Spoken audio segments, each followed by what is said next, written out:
Olá, meu nome é Rorion Gracie. Você agora tira uma parte da história de 70 anos de luta da família Gracie. 70 anos de sucesso, 70 anos de vitórias. Uma história que tem sido contada no Brasil e agora está sendo contada em todo o mundo. História que continua sendo escrita pelo patriarca da família e, sem dúvida alguma, um dos maiores lutadores de todos, meu pai, Hélio Gracie. Ele ensinou a mim e meus irmãos que continuássemos com a tradição da família: lutar, vencer e ensinar a lutar.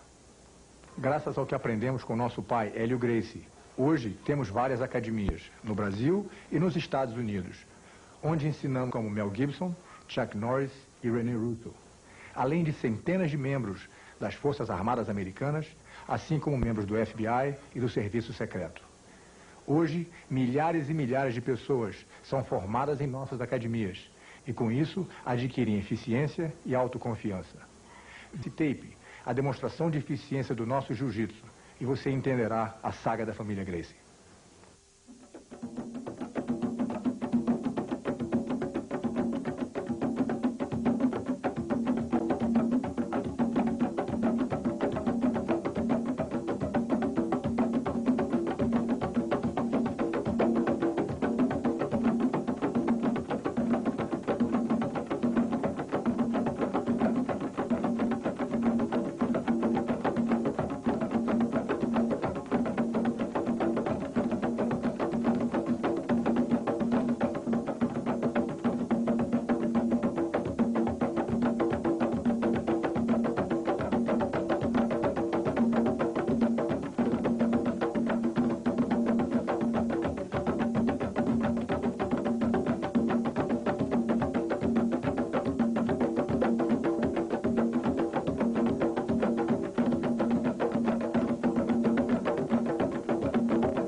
No ano de 1951, Hélio Gracie, o campeão sul-americano de jiu-jitsu e a primeira legenda esportiva da história brasileira, desafiou o campeão mundial de peso pesado, o japonês Kimura.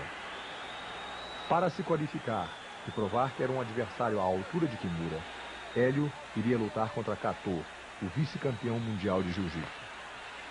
Kato era quase 20 quilos mais pesado que Hélio e considerado por muitas pessoas ser tecnicamente superior ao campeão Kimura. Essa luta estava marcada para 3 rounds de 10 minutos cada um. Neste momento, eu dedicaria alguns minutos para contar um pedaço da história da família Gracie. Na virada do século, era comum haver ringues armados nas feiras locais de algumas cidades brasileiras para que os valentes e durões da época pudessem exibir suas habilidades. Não era raro que trupes internacionais se apresentassem com lutadores que demonstravam saltos bem coreografados e tecnicadas, dando a eles o rótulo e a impressão de lutas reais. Entre estes foliões, havia sempre o mocinho, alto e bem constituído, que impressionava todo mundo com sua elasticidade. E, claro, o vilão, que vencia todas as lutas, menos a última. A esta altura, no auge desta era de foliões, um nome esportivamente limpo, tanto dentro como fora dos ringues, começou a ganhar notoriedade. No início, com aquele nome escocês, ninguém pensava que fosse uma família brasileira. Porém, gradualmente, tornou-se conhecido que os Gracies eram brasileiros da cabeça aos pés, mas eram mais do que isso. Eram de Belém do Pará, terra do açaí, na região do Amazonas. Quando os 5 irmãos Gracie se mudaram para o sul, eles tinham em sua bagagem um nome popularmente conhecido e uma arte de autodefesa, cujas técnicas básicas foram aprendidas do habilidoso japonês e passadas através de Carlos para todos os irmãos. Eles levaram para o Rio de Janeiro o jiu-jitsu, que na verdade era mais do que um simples ganha-pão. Jiu-jitsu tornou-se a razão de suas existências. Carregando a técnica desse esporte como uma bandeira, a família Gracie iria escrever a primeira e mais longa página de vitórias esportivas em toda a história do país. Até a década de 30, o Brasil não tinha uma figura que sobressaísse nos esportes. Não tinha um ídolo. A popularidade da família Gracie começou a ganhar forma de orgulho nacional. Hélio Gracie tornou-se o primeiro ídolo esportivo do país. Desde os 18 anos, com um insignificante peso de 60 quilos, ele era o campeão brasileiro. Por mais de 20 anos, a fim de manter o seu título de campeão, desafiou e lutou com adversários de todos os estilos e tamanhos, sob as condições mais adversas, tais como número ilimitado de rounds, às vezes meia hora cada round, com ou sem o kimono, isso não fazia diferença. Uma de suas lutas durou 3 horas e 40 minutos sem parar. Foi a luta do século. Pense nisso, ficar sentado em uma cadeira por mais de 3 horas é agonizante. Agora, imagine uma luta onde seu adversário, que é 20 quilos mais pesado que você, está tentando te machucar e acabar com você fazendo o máximo que ele pode. A luta foi a luta mais longa da história da humanidade.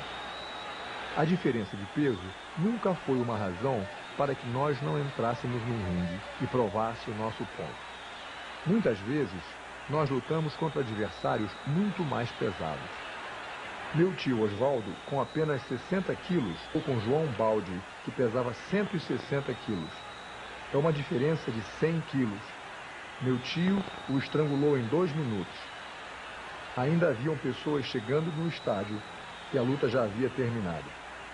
Quando a revista Seleções, do Reader Digest, em abril de 1940, publicou uma matéria sob o título Boxe contra o Jiu-Jitsu numa luta de morte, na qual um boxer tinha nocauteado um lutador de jiu-jitsu, Hélio Gracie imediatamente procurou o maior jornal da época, declarando que ele estava disposto a provar a superioridade do jiu-jitsu e se propondo a lutar com 5 boxers uma noite. Ele nunca recebeu uma resposta.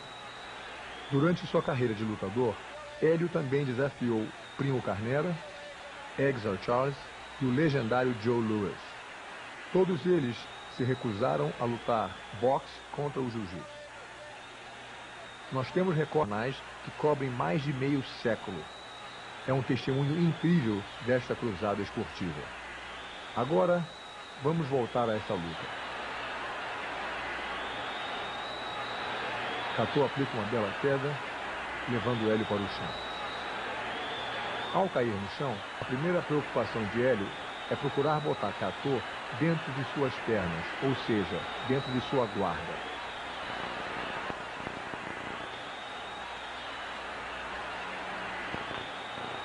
Mesmo estando por baixo, Hélio teria elementos de finalizar o seu adversário. A guarda é uma posição clássica de defesa, que não limita as possibilidades de ataque de quem está por baixo. Observe agora, Hélio irá colocar uma mão na gola do kimono de Catô e com a segunda mão ele irá aplicar o seu favorito, o estrangulamento. A eficácia do movimento faz com que Catô perca a consciência quase que imediatamente. O juiz alega que ele não bateu. Hélio, vendo que ele não pode estar fingindo por tanto tempo, o afasta. Agora, o juiz tenta reanimá-lo.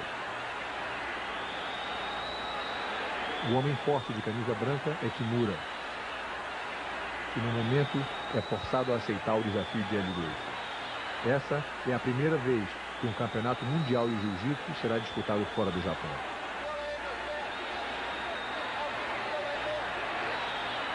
Este é Kimura, o melhor lutador de jiu-jitsu que o Japão já produziu. Por 5 anos, ele foi o campeão mundial. Seu adversário, o campeoníssimo Hélio Gracie. Além de 9 anos mais jovem, Kimura era 40 quilos mais que Hélio. Devido à tremenda diferença de peso, Kimura declarou para os jornais que se Hélio conseguisse resistir a ele por 3 minutos, deveria ser considerado o vencedor. Infelizmente, só temos 2 minutos de filme de uma luta que durou 13 minutos. Hélio nunca esperava vencer Kimura. A razão pela qual ele quis lutar era para ver se o campeão mundial poderia surpreendê-lo tecnicamente. A conclusão que Hélio chegou foi que se fosse na mesma categoria de peso, ele teria vencido a luta. Os japoneses sempre querem esconder do mundo ocidental suas técnicas tradicionalmente eficazes de jiu-jitsu.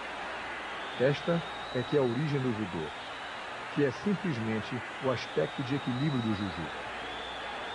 Hélio, sem nunca ter saído do Brasil, elevou os padrões do jiu-jitsu que aprendera a nível superior.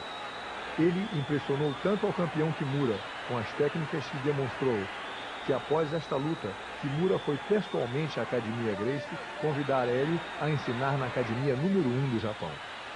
Após refletir, Hélio recusou. Hoje, Hélio Gracie ainda ensina e é reconhecido mundialmente como uma legenda viva.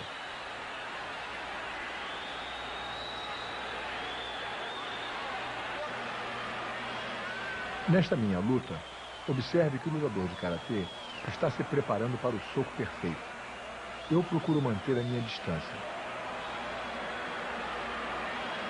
Uma vez que ocorra o inevitável corpo a corpo, não há muito que ele possa fazer. Depois de levá-lo para o chão, eu procuro manter a minha estabilidade em cima.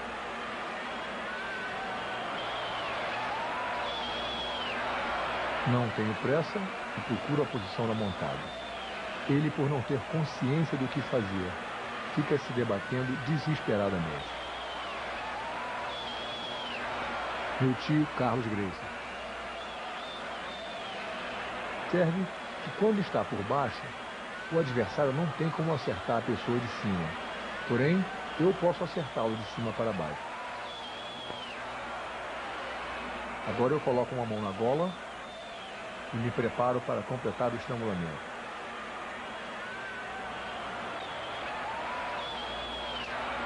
O efeito do estrangulamento é quase que imediato. Observe as pernas dele esticando e ao acordar, ele não sabe o que aconteceu.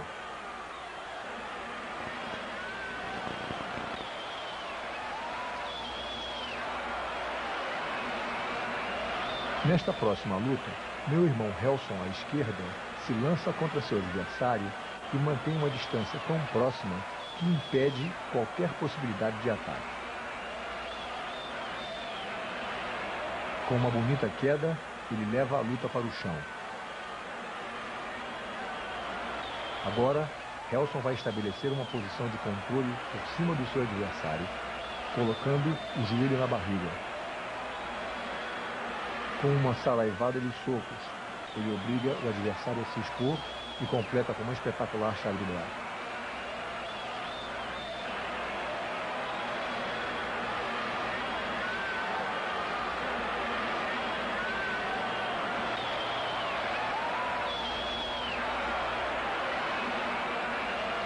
Neste próximo combate, meu irmão Hollis, à esquerda, irá enfrentar um adversário que é muito mais...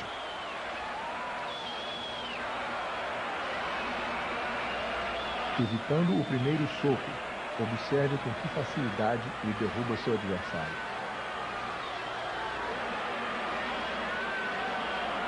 Ele agora vai estabelecer por cima a sua posição de controle. Seu adversário, desesperadamente, vira de costas.